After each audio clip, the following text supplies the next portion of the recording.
بسم اللہ الرحمن الرحیم۔ عزیز ساتھیوں، مجھے دہلی سے صدر محترم نے مکلف بنا کر کے آپ کی خدمت میں بھیجا تھا کہ میں تمام انتخابات کا اتفاق رائے انجام دے دوں، اس پر سارے لوگوں کا ضمیر مطمئن ہو۔ الحمدللہ آپ نے اپنی آنکھوں سے دیکھ لیا، وہ عمل بحسن خوبی اپنے انجام کو پہنچا۔ کسی ریاست میں اڈھاک کمیٹی تشکیل دیا جانا ایک عارضی عمل ہوتا ہے، وقتی عمل ہوتا ہے۔ کسی وجہ سے اڈھاک کمیٹی بنائی جاتی ہے، ملک کے حالات کی وجہ سے آپ کی اڈھاک پارٹی کی بار بار تجدید ہوتی گئی، اس کی مدت کار بڑھتی گئی، لیکن یہ چیز بڑے تشویش کی تھی کہ اتنا قدیم صوبہ ہے، اتنی قدیم ریاست ہے، اور ایسے ایسے مخلص احباب یہاں ہیں، اور یہاں دیر تک اڈھاک کمیٹی کو باقی رکھا جائے اور تشکیل جماعت کی نہ کی جائے۔ صدر محترم کو بڑی تشویش رہا کرتی تھی۔ آپ میں سے بہت سے لوگوں کو بھی اس پر تشویش رہتی رہی ہوگی، جو وجہ ہے آج الحمدللہ ہماری اڈھاک کمیٹی کی مدت کار اور مدت عمل اپنے انتہا کو پہنچی، مکمل ہوئی، اور صوبہ گجرات کے لیے جمعیت علماء، ریاستی جمعیت علماء گجرات کی تشکیل پائی، جس کے عہدیداران کے انتخاب آپ حضرات نے اتفاق رائے کیا ہے۔ میں آپ کو پہلے مبارکباد پیش کرتا ہوں، چونکہ جماعت کی سب سے بڑی قوت جماعت کی منتظمہ ہوتی ہے، منتظمہ ہی اہم فیصلے لیتی ہے۔ میں سب سے پہلے گجرات کی منتظمہ کے اراکین کو مبارکباد پیش کرتا ہوں کہ آپ نے اپنا دستوری حق استعمال کیا اور بے اتفاق رائے صدر، نائب صدر، خزانچی کا انتخاب کیا۔ پھر میں صدر محترم کو مبارکباد پیش کرتا ہوں، نائبین صدور کو، خازن کو، اور انہوں نے جو اپنی عاملہ اور منظمہ تشکیل کیے ہیں، میں ان سب کو مبارکباد پیش کرتا ہوں۔ اور چند وہ باتیں جو صدر محترم تسلسل کے ساتھ اور پورے درد کے ساتھ جماعت کے خدام کے سامنے رکھتے رہتے ہیں، میں حضرت مولانا ارشد صاحب دامت برکاتہم کی وہی باتیں آپ کے سامنے رکھنا چاہتا ہوں، اس امید سے کہ آپ اسے کوئی تقریر نہیں سمجھیں گے، بلکہ اس کو اپنی زندگی کے لیے ایک لاہ عمل سمجھیں گے۔ اگر آپ ان باتوں کو سامنے رکھیں گے تو جماعتی زندگی میں آپ کے لیے آگے بڑھنا، کام کرنا آسان ہوگا۔ اگر آپ ان باتوں کو فراموش کر دیں گے تو شاید آپ کو کام میں دقتیں پیش آئیں گی۔ حضرت صدر محترم کی سب سے پہلی بات یہ ہے کہ جمعیت علماء ایک دینی جماعت ہے، ہم کو ہمیشہ اس کو سامنے رکھنا چاہیے۔ ایک دینی جماعت ہے، تنظیم ہے۔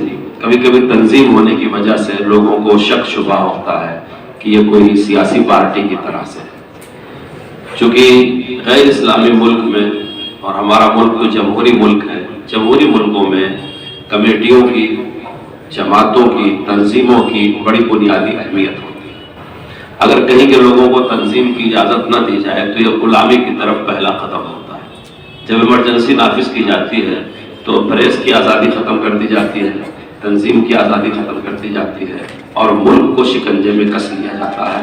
بدقسمتی سے ہمارا ملک 2 مرتبہ اس مرحلے سے گزر چکا ہے۔ جن ملکوں میں ہم یہ کہتے ہیں کہ عوامی حکومت نہیں ہے، وہاں کے لوگوں کی زندگی مالی اعتبار سے ہم لوگوں سے اچھی ہے، لیکن چونکہ پریس کی آزادی نہیں ہے، معافی ضمیر کی اظہار کی آزادی نہیں ہے، آزادی سے اپنی جلسے جلوس کرنے کا اختیار عوام میں نہیں ہے، اس لیے ہم ان ملکوں میں کہتے ہیں کہ شخصی حکومت ہے۔ ہمارے ملک میں جو ہم آزادی محسوس کرتے ہیں تمام مظالم کے باوجود، ہم اس ملک میں مظلوم تو ہیں، محکوم نہیں ہیں۔ اس کی بنیادی وجہ یہ ہے کہ ہمارے پاس تنظیموں کی آزادی ہے۔ جیسے افراد ہوتے ہیں، ان کے کچھ شخصی حقوق اور اختیارات ہوتے ہیں، ایسے ہی تنظیمیں ہوتی ہیں، ان تنظیموں کے بھی کچھ شخصی اختیارات اور حقوق ہوتے ہیں۔ ہم اور آپ خوش نصیب ہیں کہ ہم ایک ایسی تنظیم سے جڑے ہوئے ہیں جس کا نام جمعیت علماء ہے، اور جو اس ملک سے بھی پرانی ہے۔ ہمارا یہ ملک جس کی جمہوری عمر 70 سال ہے، جمعیت علماء کی عمر 100 سال سے زیادہ ہے۔ اگر جمعیت علماء وجود میں نہ آئی ہوتی تو شاید ملک کی آزادی بھی اتنی آسانی سے حاصل نہ ہوتی۔ ہماری اور آپ کی وابستگی ممکن ہے اور بھی تنظیموں سے ہو، وہ ہماری بنائی ہوئی ہو سکتی ہیں، ہمارے خاندان کی بنائی ہوئی ہو سکتی ہیں، ہمارے سیاسی رہبروں کی بنائی ہوئی ہو سکتی ہیں، لیکن کسی کے پاس وہ سنہری تاریخ نہیں ہوگی جو جمعیت علماء کے پاس ہے۔ تنظیم کی وجہ سے اس پر سیاست بازی کا شبہ کرنا یہ قلب کا وسوسہ ہے، کیونکہ تنظیم ایک ضرورت ہے، بغیر تنظیم کے بہت سارے کام نہیں کیے جا سکتے، اور تنظیم سے وہ کام آسانی کے ساتھ کیے جا سکتے ہیں۔ ہم اپنے اطراف میں غور کر کے دیکھ لیں برما بھی دیکھ لیں، ارکان کے علاقے میں، رنگون کے علاقے میں، تبت کے علاقے میں، چائنا کے علاقے میں، آج کے 100-200 سال پہلے وہاں مسلمانوں کی آبادی لگ بھگ ہندوستان کے برابر تھی، لیکن آج وہاں مسلمانوں پر بڑے مظالم ڈھائے جا رہے ہیں، مسلمانوں نے ہجرت کر لیا ہے، دوسرے ملکوں میں ریفیوجی کی طرح زندگی گزار رہے ہیں۔ اس کی وجہ یہ ہے کہ جب وہاں حالات بدل رہے تھے تو ہمارے اکابر نے ان کے بڑے لوگوں کو مشورہ دیا کہ آپ ہندوستان جیسی اپنی بھی جمعیت بنائیں۔ تو اس وقت کے وہاں کے خانقاہوں میں بیٹھنے والے، مدرسوں میں پڑھانے والے، مسجدوں میں رہنے والے خطبہ نے، جو بظاہر نیک نیت تھے، زاہد تھے، مرتاز تھے، متقی تھے، بزرگ تھے، انہوں نے اس کو سیاسی آلودگی سمجھا۔ انہوں نے سمجھا ہم تنظیم بنائیں گے تو سیاسی پارٹیوں کا اعلی کار بن جائیں گے، اور اس وقت انہوں نے اس کو چھوٹی چیز سمجھا اور نظر انداز کر دیا۔ نتیجہ یہ ہے کہ دھیرے دھیرے ان کو اپنے وطن سے بے وطن ہونا پڑا۔ تاریخ کے اس اہم موڑ پر ہمارے اکابر نے حالات کو محسوس کیا، چیلنج کو قبول کیا اور جمعیت علماء ہند کی بنیاد رکھی۔ اسی لیے باوجود کہ دشمن ہمارے پیچھے پڑا ہوا ہے اور سازش کرنے والے بڑے سازشی قسم کے ہیں، اور ان کو عالمی دشمنوں اور عالمی سازشی اداروں سے بڑی مدد بھی ملتی رہتی ہے، تمام چیزوں کے باوجود وہ نہیں کر پا رہے ہیں جو ان کے اندر کی بھاونائیں، تمنائیں اور برے ارادے ہیں۔ ہماری یہ کمیٹیاں، ہماری یہ تنظیمیں، ہماری یہ تاریخ، ہماری یہ شخصیتیں، ہمارے یہ اکابر، ہماری خدمات، ہمارا نفوذ، ہماری سب چیزیں، چھوٹی سی چھوٹی بھی ہماری چیز ان کے راستوں میں گوہے گراں کی طرح سے آڑے آ جاتی ہے، اور ان کی تمام سازشیں ناکام ہو جاتی ہیں، اپنے ارادوں میں مسلسل وہ ناکام ہوتے چلے جاتے ہیں۔ ابھی ہمارے بھائی نے جس ملک کے حالات کا تذکرہ کیا، آپ بھی نوٹ کرتے ہوں گے کہ مسلم مسائل میں مسلمانوں سے زیادہ غیر مسلم بول رہے ہیں۔ میں جانتا ہوں مسلم مسائل کے لیے اتنے مسلمان جنتر منتر روڈ پر نہیں اکٹھا ہوتے جتنا غیر مسلم تنظیمیں اکٹھا ہوتی۔ تریپورہ کے معاملے میں ہم خیریت سے گئے، واپس چلے آئے، لیکن غیر مسلم بہت سارے ہیں جو جیل تک گئے، اور ان کو جیل سے نکالنے والی اور ان پر آواز اٹھانے والی تنظیمیں غیر مسلموں کی زیادہ ہیں۔ تو باوجود کہ ہم اقلیت میں ہیں، کمزور ہیں، اور ایک طبقہ ہے جو ہم کو نشانے پر لیے ہوئے ہے، لیکن پھر بھی وہ کامیاب نہیں ہو رہا ہے، اور ہم سے پہلے برادران وطن آگے بڑھ جاتے ہیں۔ اس میں کہیں نہ کہیں آپ کے اکابر کی تنظیمی صلاحیت، ان کی فکروں کو، ان کی کارکردگی کو، ان کی احساس ذمہ داری کو، ان کے ورثے کو، ان کی محنتوں کو دخل ہے کہ تمام برائیوں کے باوجود بھی ہمارے لیے عافیت کا وقت موجود ہے۔ اگر ہم اب نہیں سمجھیں گے اپنی تنظیم کی اہمیت کو، اور ہم یہ ذمہ داریاں نہیں لیں گے، تو آئندہ آنے والی نسلوں کو ہم جواب دیں گے۔ ہمارے بڑوں نے اس ورثے کو ہم تک منتقل کیا، اور ہماری ذمہ داری ہے کہ ہم اس سے فائدہ اٹھائیں اور اسے آئندہ نسلوں تک منتقل کرنے کی کوشش کریں۔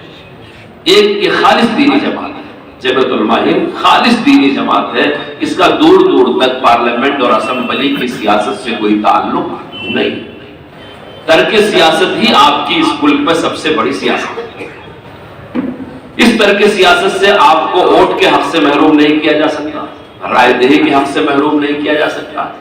آپ ایک نگراں کی حیثیت سے یہ ملک کس رخ پر جا رہا ہے، اپنی جماعت کو طاقتور بنا کر کے آپ ان حالات پر قابو پا سکتے ہیں۔ سیاسی پارٹیاں حالات کو دیکھ کر کے فیصلہ کرتی ہیں، لیکن جمعیت علماء کام کرتی ہے تو حالات بدل جاتے ہیں۔ اپنی قوت کو آپ کو سمجھنا چاہیے۔ سیاسی پارٹیوں کی ساری معراج یہ ہے کہ ان کا ایک سیاسی کیریئر ہے، ان کی ایک سیاسی سوچ ہے، ان کا ایک سیاسی ایجنڈا ہے، ان کے پاس ایک سیاسی تنظیم ہے، لیکن بڑی سے بڑی تنظیم بھی حالات سے متاثر ہو کر کے ہی فیصلے کرتی ہے۔ جس کا جی چاہے دیکھ لے اس وقت لوگوں کے لب و لہجے کیسے ہیں۔ جمعیت علماء وہ واحد اور منفرد جماعت ہے جو یہ دیکھتی ہے کہ ان حالات میں امانت داری سے کیا بات کہنی چاہیے، کیا کام کرنا چاہیے۔ کتنے بھی مشکل حالات ہو، مگر جمعیت علماء جب اس کام کو طے کر لیتی ہے تو جان ہتھیلی پہ لے کر کے آگے بڑھتی ہے، اور اب تک کا تجربہ یہ ہے کہ مشکل سے مشکل دور میں جمعیت علماء کی محنتوں سے ملک اور ملت کے حالات بدلے۔ اس لیے اب جو حالات چل رہے ہیں، اگر آپ اس کو بدلنا چاہتے ہیں تو آپ جمعیت علماء کے ایجنڈوں کو سمجھیں، اس کی فکروں کو سمجھیں، اس کے کام کو سمجھیں۔ کبھی بھی درخت کی جڑ میں پانی ڈالا جاتا ہے، جڑ میں کھاد ڈالی جاتی ہے، جڑ کی خدمت کی جاتی ہے، پھل اس کی شاخوں میں لگتا ہے۔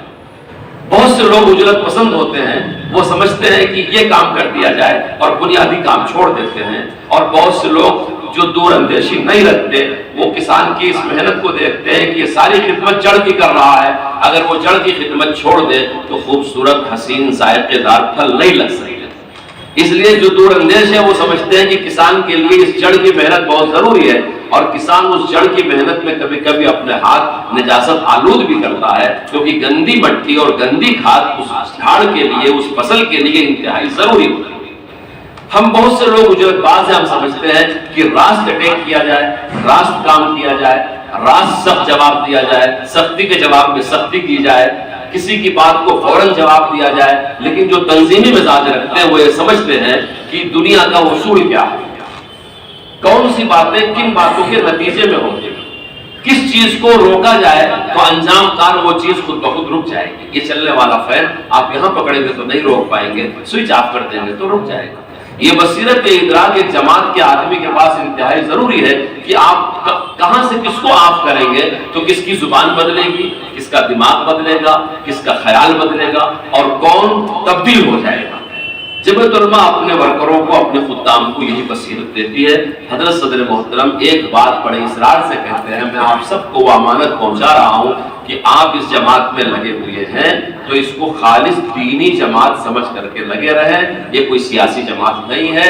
آپ کی اس ملک میں یہ سب سے بڑی سیاست ہے کہ آپ ترک سیاست کر کے سیاست کی نگرانی کرانی ہے۔ اگر آپ ترک سیاست نہیں کریں گے تو سیاست کی نگرانی آپ نہیں کر پائیں گے۔ آپ اپنی قوت کو پہچانیے، اگر آپ طاقتور ہیں تنظیمی اعتبار سے تو ملک جس رخ پر بھی بگڑے گا آپ اس کو لگام لگا سکتے ہیں، اور اگر آپ خود ملوث ہو گئے جمعیت علماء کا عہدہ لے کر کے سیاستوں میں تو آپ ملک کی رہبری نہیں کر پائیں گے۔ جب ہم کہتے ہیں کہ ہم غیر سیاسی جماعت ہیں تو اس کا قطعاً مطلب نہیں ہوتا کہ اس ملک میں ہم اپنے سیاسی حقوق سے دستبردار ہو رہے ہیں، اس کا یہ مطلب ہوتا ہے ہماری دینی جماعتیں، ہمارے مدرسے، ہماری مسجدیں سیاست میں داخل نہیں ہوتی، ہم ان کو سیاسی شمولیت سے آزاد رکھتے ہیں۔ اس کا یہ مطلب ہوتا ہے کہ ملک کے ہم برابر درجے کے شہری ہیں، جیسے اور شہری کو اپنی رائے کے اظہار کا حق ہے، اپنے ووٹ کے استعمال کا حق ہے، اپنے اپوچ اور سپوچ کا حق ہے، کوئی ہم کو ہمارے اس حق سے محروم نہیں کر سکے گا۔ یہ جمعیت علماء کا دینی زاویہ ہے، ہم ایک دینی جماعت سمجھ کر کے اس میں لگے رہیں۔ دوسری بات صدر محترم فرماتے ہیں کہ یہ جماعت ہمارے ہاتھوں میں ہمارے بزرگوں کی امانت ہے، ہماری طرف سے اس میں کوئی بگاڑ نہیں ہونا چاہیے۔ اور یہ بزرگ اور یہ اکابر کون لوگ ہیں جو عند اللہ مقبول ہیں؟ آپ غور کر کے دیکھ لیں، جماعت بنانے والے کون ہیں؟ حضرت شیخ الہند مولانا محمود حسن دیوبندی رحمۃ اللہ علیہ، جو ایک انتہائی بڑے درجے کے اولین صف کے عالم ربانی ہیں۔ علامہ انور شاہ کشمیری جیسے کہ استاد ہیں، مولانا اشرف علی تھانوی مجد ملت جیسے کہ استاد ہیں، مولانا شبیر احمد عثمانی جیسے مفسر قرآن کے استاد ہیں، اور اپنے زمانے میں شیخ الہند رحمۃ اللہ علیہ کی مرہون منت اس دور کے ہندوستان کی تمام تنظیمیں، ملک کا کوئی بھی اہم فیصلہ حضرت شیخ الہند رحمۃ اللہ علیہ کے اشاروں کے بغیر نہیں ہو سکتا۔ اور آپ کی قوت کو برطانیہ اور دنیا کے سارے ممالک سمجھتے تھے کہ اتنا مختصر سا آدمی ہے، ہڈیوں کا ایک ڈھانچہ، لیکن اس کی سوچ، اس کی فکر، اس کا دل اور دماغ ایسا ہے کہ وہ دنیا والوں کے لیے رہبری کرتا ہے۔ یہ جماعت ان کا ورثہ ہے، یہ جماعت مفتی کفایت اللہ مفتی اعظم کا ورثہ ہے، یہ جماعت حضرت مولانا خلیل احمد سہارنپوری رحمۃ اللہ علیہ جو ہمارے جماعت دیوبند میں اعلیٰ درجے کے محدث ہیں، یہ ان کا ورثہ ہے، یہ جماعت شیخ الاسلام والمسلمین مولانا حسین احمد مدنی رحمۃ اللہ علیہ کا ورثہ ہے۔ آپ سوچتے ہوں گے یہ وہ لوگ ہیں جن کو مولوی ملا کہا جاتا ہے، اور تعجب کی بات ہے ان میں سے کسی آدمی کو جس کی وجہ سے برطانوی سامراج ختم ہوا، یہ برطانوی کلچر، برطانوی زبان، برطانوی علم و ہنر سے بالکل کنارے تھے، دو لفظ نہ انگریزی بول سکتے تھے نہ پڑھ سکتے تھے، لیکن ان کی پشت پر اللہ کی نصرت کا ہاتھ ایسا تھا کہ جس کی سلطنت میں کبھی سورج نہیں ڈوبتا تھا اس کے ٹکڑے ٹکڑے کر کے اسے ایک حصے میں محدود کر دیا، اور برطانوی سامراج دنیا سے رخصت ہو گیا اور ختم ہو گیا۔ ہم ان کی سوانح عمری پڑھیں، ہم ان کے حالات پڑھیں، ان کی فکروں کو پڑھیں اور ان سے نصیحت حاصل کریں کہ ان کی سب سے بڑی صفت یہ تھی کہ یہ دین میں متسلم تھے، یہ تقوی میں پختہ تھے، امانت اور دیانت کا مطلع تھے، یہ اللہ کے مقبول اور صالح بندے تھے، سب صاحب نسبت تھے، ان کا ورثہ ہم کو پہنچا۔ اور جمعیت علماء کوئی فقہی جماعت بھی نہیں ہے، اگرچہ اس جماعت کو بنانے والے بڑے بڑے فقہا بلکہ مفتیان اعظم ہیں، لیکن ہندوستانی مسلمانوں کے لیے ان لوگوں نے اسے فقہی پلیٹ فارم نہیں رکھا کہ وہ بحث کرتے چلیں کہ خون نکلنے سے وضو ٹوٹے گا یا نہیں ٹوٹے گا، خون ناقض وضو ہے یا نہیں ہے، قے ناقض وضو ہے یا نہیں ہے۔ مسلمانوں میں جتنے فقہی اختلافات ہیں یہ کہتے ہیں اپنے اپنے علماء کی طرف رجوع کرو، ہماری ملی سماجی تنظیمی صلاحیتیں جمعیت علماء پر لگاؤ۔ اسی لیے جمعیت علماء کبھی بھی کوئی فتویٰ نہیں چھاپتی، آپ نے نہیں غور کیا ہوگا، جمعیت علماء ہمیشہ شرعی مسائل مفتیان سے معلوم کر کے اسے تجویز کے الفاظ میں چھاپتی ہے، یہ کوئی اتفاقی بات نہیں ہے۔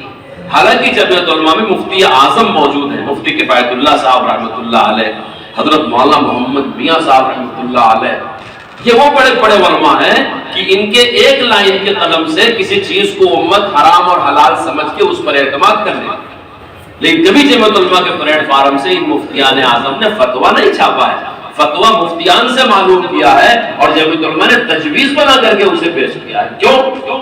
یہ مسلمانوں کی اتنی ہمدرد جماعت ہے، اگر کوئی مسلمان فتوے کی مخالفت کرے گا تو گنہگار ہوگا، تجویز کی مخالفت کرے گا تو گنہگار نہیں ہوگا۔ فتویٰ ایک حکم شرع ہوتا ہے اور تجویز حالات حاضرہ کے لیے ایک رائے ہوتا ہے۔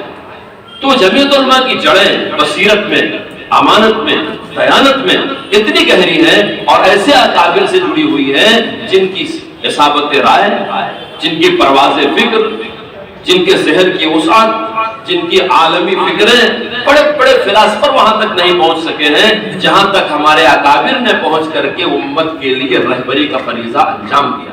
کمزوری ہماری ہے کہ ہم ان اکابر کی فکروں سے قریب سے واقف نہیں، اور ایک شیطان نے بہت بڑا پردہ حائل کر دیا ہے ہمارے فضلاء، ہمارے دینی خدام اور جمعیت علماء کے درمیان، کیا میں سمجھتے ہیں دینی جماعت نہیں، یہ سیاسی جماعت ہے۔ اور ہم یہ بھول جاتے ہیں اگر یہ تنظیمی ڈھانچہ نہ ہو تو مسلمانوں کو آسانی سے کچل دیا جائے گا۔ یہی سب سکندری تنظیمی ڈھانچہ ہے جس کی وجہ سے کوئی بھی دشمن طاقت کامیاب نہیں ہو پا رہی، اور یہی ڈھانچہ برما میں نہیں تھا، رنگون میں نہیں تھا، چائنا میں نہیں تھا، تبت میں نہیں تھا، تو جو کچھ مسلمانوں کے ساتھ ہوا اور ہو رہا ہے وہ بیان کرنے کی ضرورت نہیں۔ اس لیے ہم اس وقت اپنی ذمہ داریوں کو سمجھیں کہ جمعیت علماء ایک خالص دینی جماعت ہے، یہ جماعت ان اکابر کی امانت ہمارے ہاتھ میں ہے۔ کسی وقت ضرورت پڑی تھی تو ہمارے اکابر نے ہتھیار بھی اٹھایا تھا، ہم کو اس سے انکار نہیں۔ سید احمد شہید کی جنگ ہماری ہی جنگ تھی، آستانہ کا قیام ہمارا ہی قیام تھا، شاملی کی ہتھیار بند جنگ ہماری ہی جنگ تھی، ہم کو بالکل اس سے انکار نہیں۔ ہم نے اہنسا کے عقیدے کو عقیدے کے طور پر نہیں اختیار کیا ہے، ضرورت کے طور پر اختیار کیا۔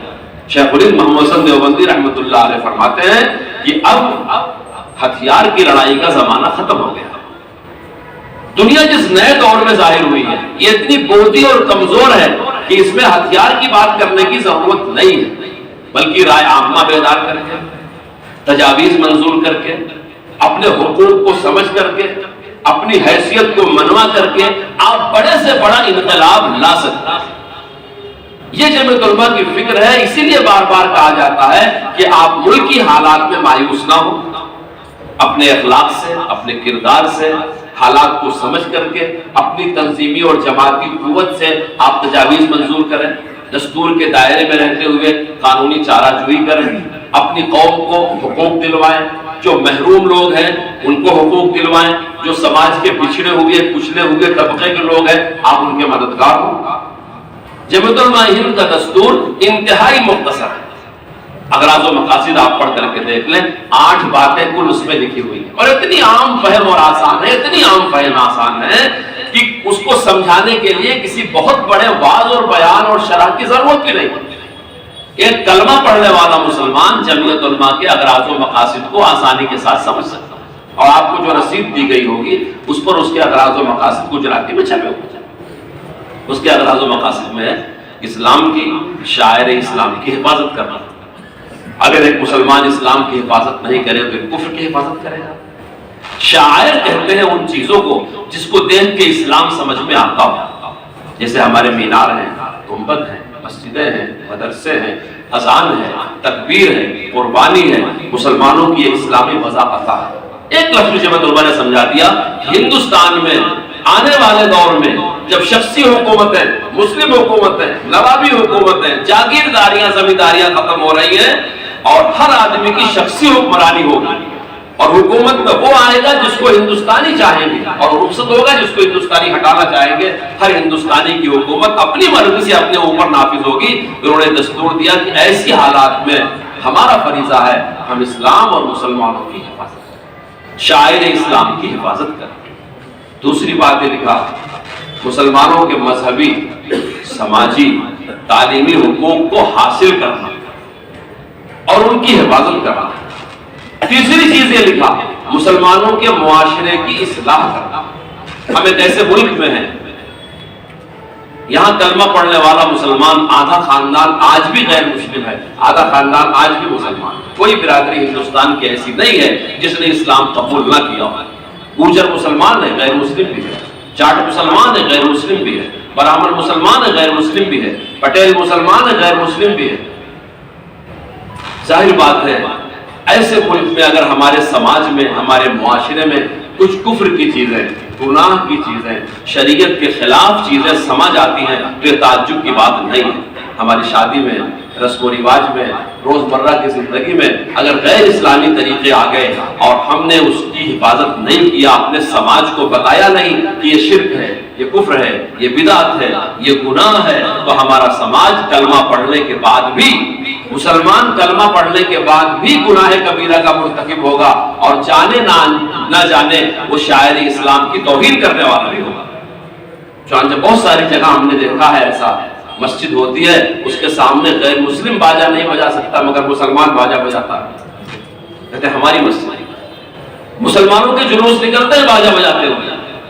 یوپی میں ایک گاؤں ہے جہاں کا رواج ہے کہ دولہا اپنے گھر سے گھوڑے پہ بیٹھ کر کے آتا ہے اور باجا بجاتے ہوئے مسجد کے دروازے تک آتا ہے اور اندر جا کر کے شکرانے کی نماز پڑھتا ہے۔ لیکن غیر مسلموں کی ہمت نہیں کہ دیوالی میں وہاں باجا بجا لیں، وہی مسلمان کہتے ہیں ہمارے اذان کی توہین، ہمارے مسجد کی توہین ہے۔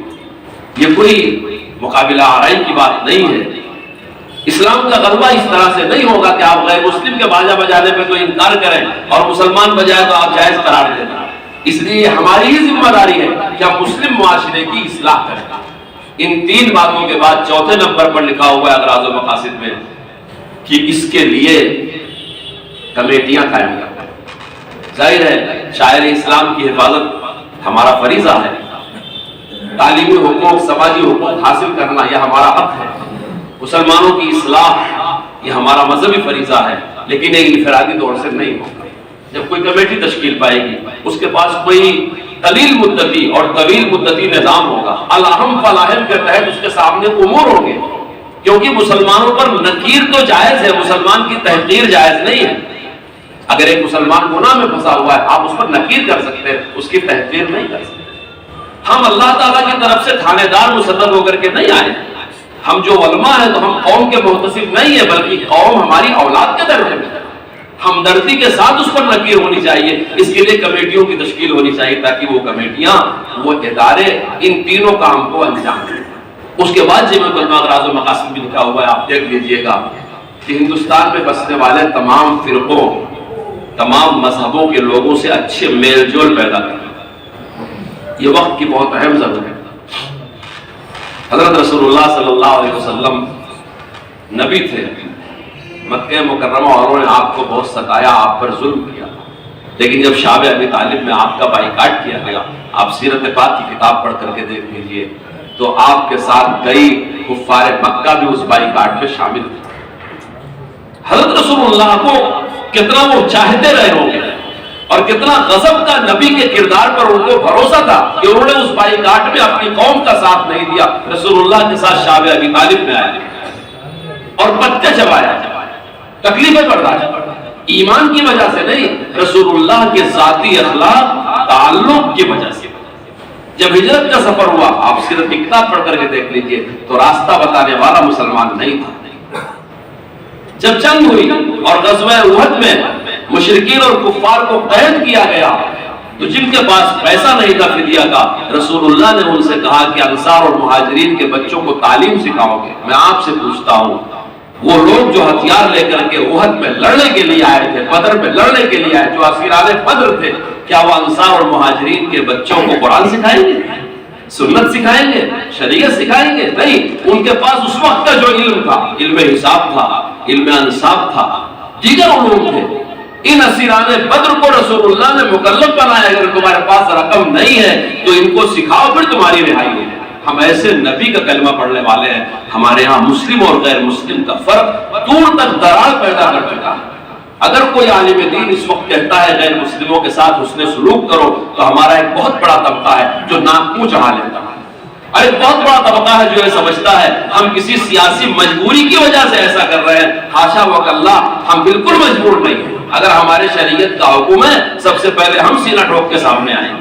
ہمارے شریعت کا، ہمارے نبی کا، صحابہ کا، قرآن کا، حدیث کا، اسلام کا مزاج یہ ہے کہ ہم انسانوں کے ساتھ ہمدردی کریں، انسانی بنیاد۔ ہم کسی مجبوری کی وجہ سے قومیت جہتی، اخلاق، کردار، پڑوسیوں کی مدد کرنا، غیر مسلموں، ہم کسی مجبوری کی وجہ سے نہیں کر رہے ہیں، بلکہ یہ اسلام کی خوبی ہے، اور ہم کو شرح صدر کے ساتھ اس خوبی کا ادراک کر کے اپنے سماج میں نفوذ اور رسوخ حاصل کرنا چاہیے۔ اس وقت کی یہ سب سے بڑی ضرورت ہے۔ جامعۃ العلماء کے اغراض و مقاصد میں یہ لکھا ہے کہ ہندوستان میں بسنے والے جتنے بھی طبقے ہیں سب سے اچھے تعلقات رکھتے ہیں۔ ہم جس قوم میں بستے ہیں اس قوم کو ہم کافر کہتے ہیں، مشرک کہتے ہیں، ان پہ مشرکین مکہ اور کفار مکہ کے احکام نہیں جاری ہیں۔ یہ قوم تو ایسی ہے کہ اگر کبھی آپ سے اس کو نفع پہنچ جائے تو اپنے مذہب کا سب سے بڑا لفظ بھگوان وہ آپ کو دے دیتے ہیں، وہ آپ کی عبادت شروع کر دیتی ہے، آپ کی پوجا شروع کر دیتی ہے، وہ آپ کو دل سے محبت کرنے لگتی، آپ کے لیے مسخر ہو جاتی۔ آپ ذرا سا رسول پاک کا کردار پیش کر کے لیتے تھے۔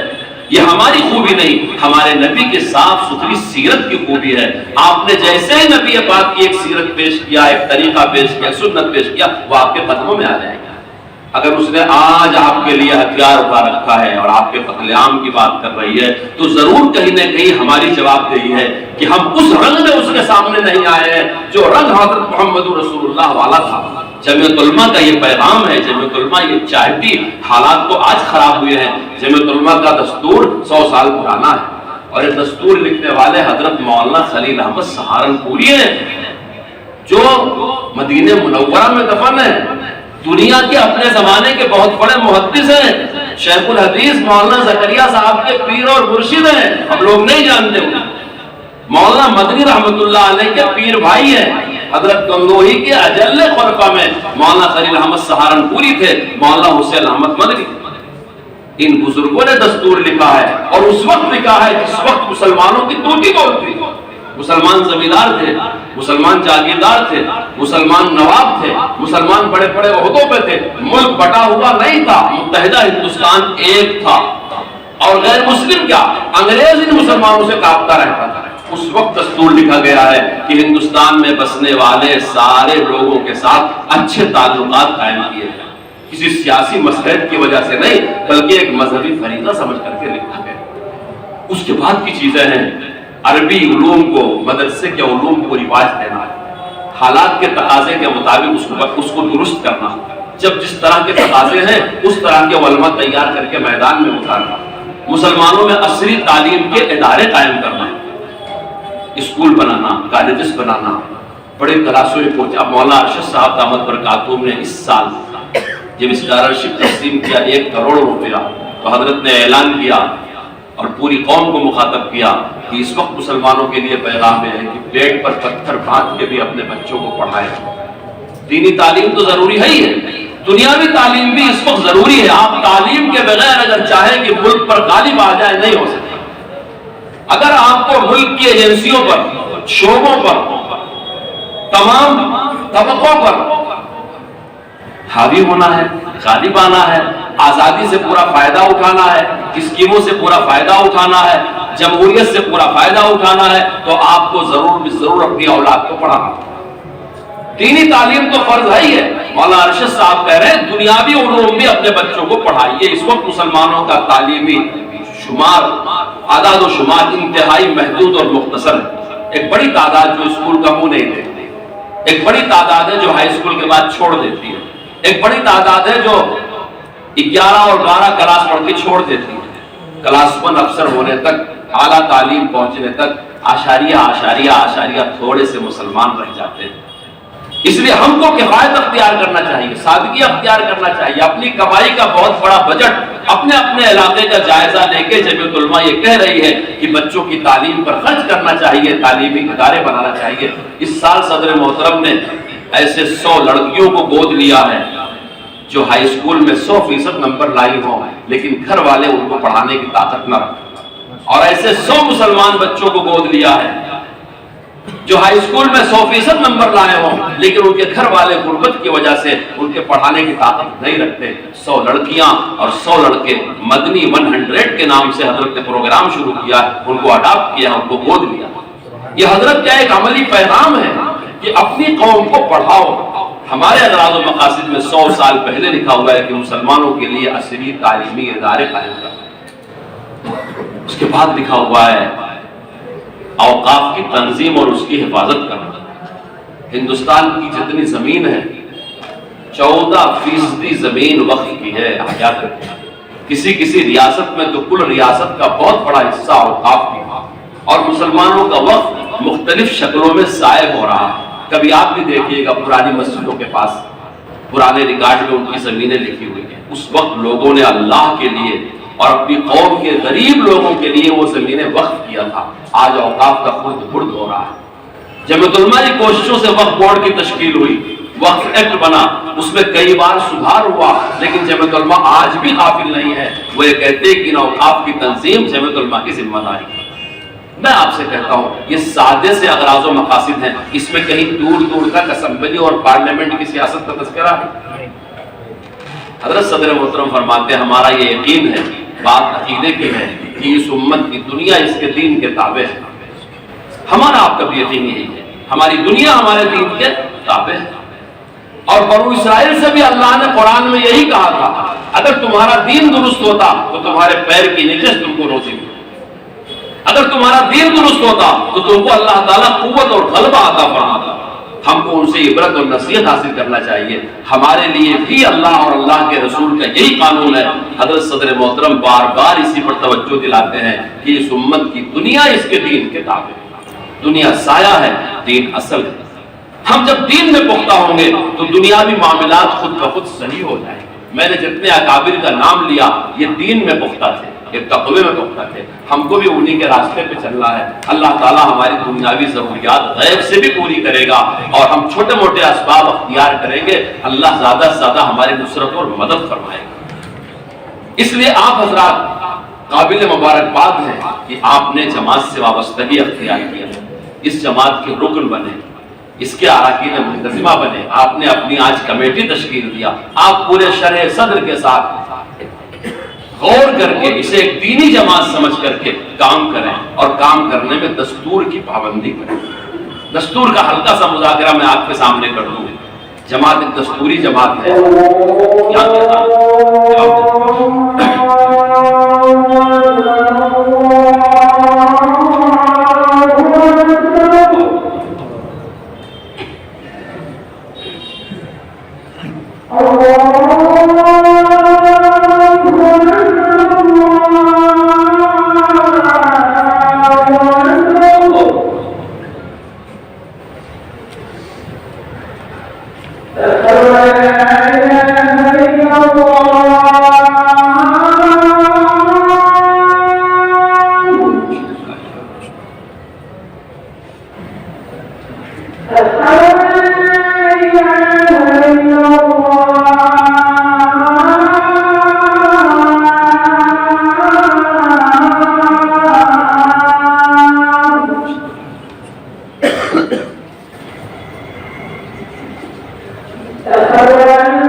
میں عرض کر رہا تھا کہ دستور کے مطابق اپنی تنظیم کو چلائیے.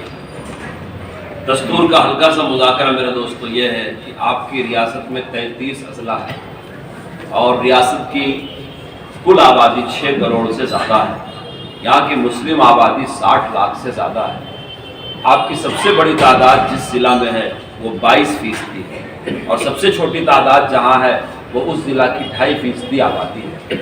اس میں سے آپ نے 15 جگہ جمعیت علماء کی تشکیل کیا، یعنی یہ 60 لاکھ مسلمانوں کا تناسب 9 یا 10% بنتا ہے.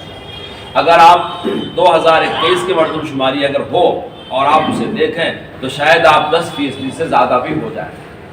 10% اگر 60 لاکھ 62 لاکھ ہے تو جمعیت علماء کی اس میں ممبر سازی 1.5 لاکھ ہے. آپ اندازہ لگائیں کہ کتنا تناسب ہے.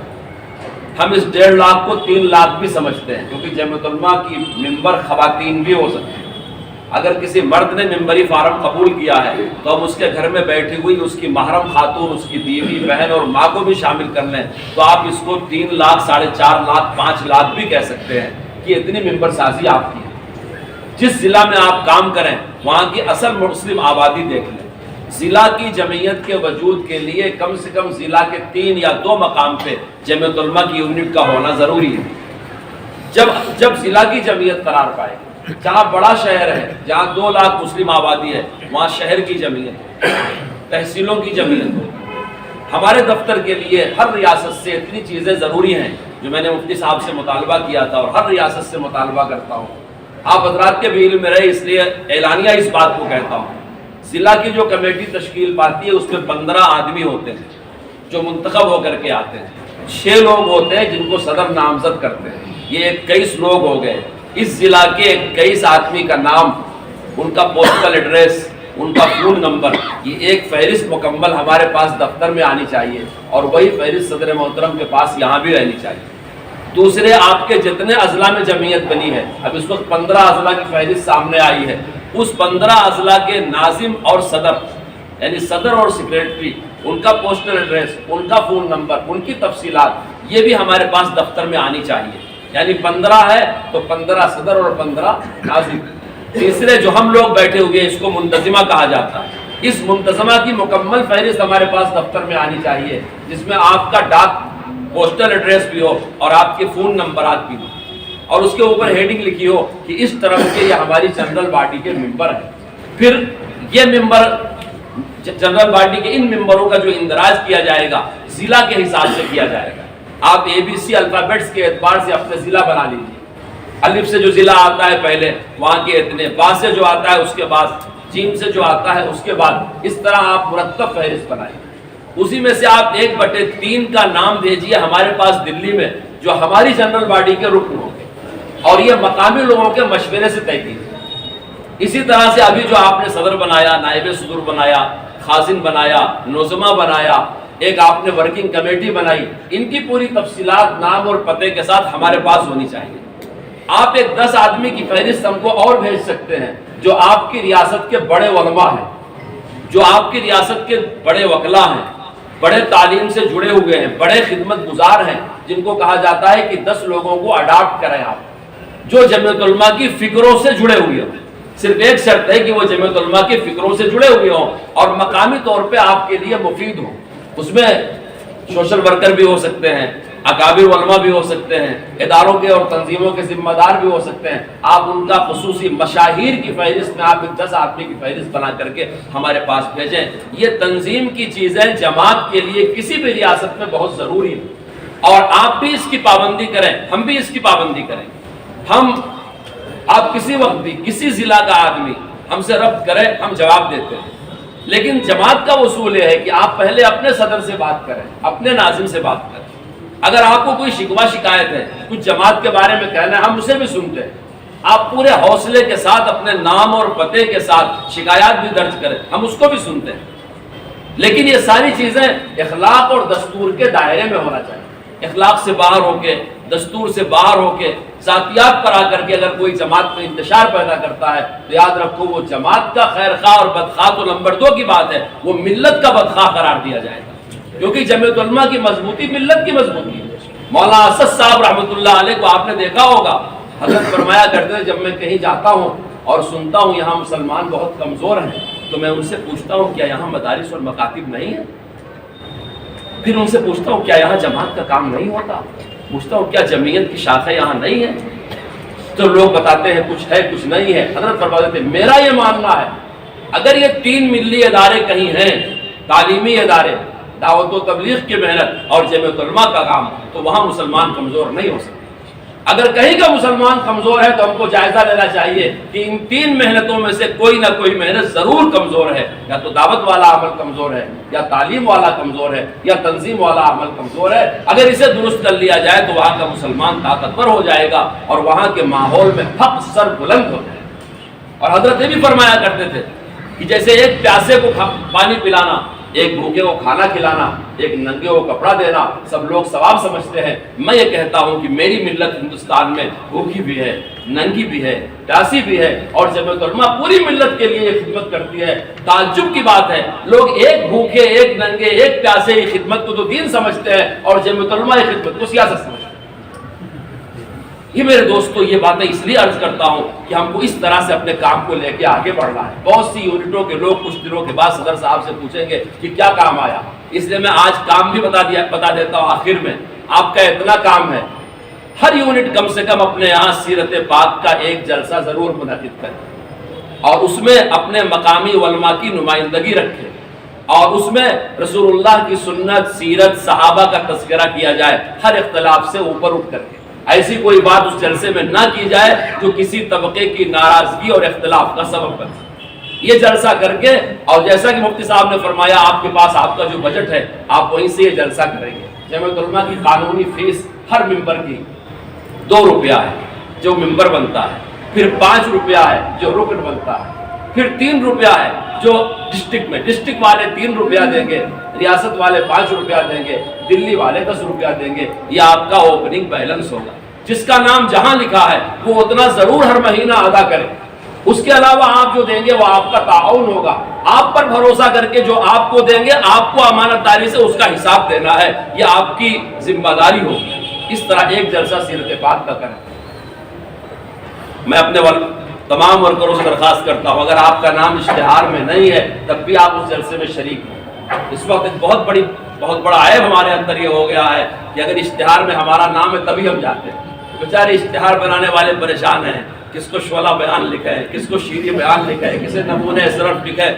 ایسی چیزیں رسمی چیزوں کو چھوڑ دیں، ہمیں بہت بڑے چیلنج کے سامنے کھڑے ہیں۔ اگر چھوٹی موٹی چیزوں سے ہم سمجھتے ہیں ہماری حیثیت ختم ہو گئی، میرا نام نمبر 2 پہ لکھ دیا گیا، میرا نام باریک نہیں، آپ اہتمام کریں، آپ بغیر نام کے شرکت کریں، کیونکہ وہ جلسہ ملت کا ہے، جمعیت کا ہے۔ ایک پروگرام تعلیمی بیداری کا کریں، اچھے پڑھنے والوں کو بلا کے انعام دیں۔ اپنے مقام پر ایک پروگرام خیر سگالی کا کریں، ہر طبقے کو جوڑ کر کے چاہے دعوت کرے چاہے بیٹھائے، ایک جگہ مل بیٹھنے کی عادت ڈالیں۔ اسی طرح سے آپ کے حلقے میں جو یتیم، بیوہ، غریب ہیں آپ ان کی مدد کے لیے پروگرام بنائیں۔ آپ کے حلقے میں جو مدرسے ہیں وہ سب ہمارے ہیں، ہر مدرسے کو رونق درس ملنی چاہیے، ہر مکتب میں رونق درس آنی چاہیے، ہر مسجد میں رونق درس آنا چاہیے۔ آپ ان چیزوں کو آگے بڑھائیں، کم سے کم ہفتے میں 1 دن آپ تفسیر قرآن کا اہتمام کریں۔ اگر آپ کے پاس علماء نہیں ہے آپ دن متعین کر کے باہر سے علماء اٹھائیں۔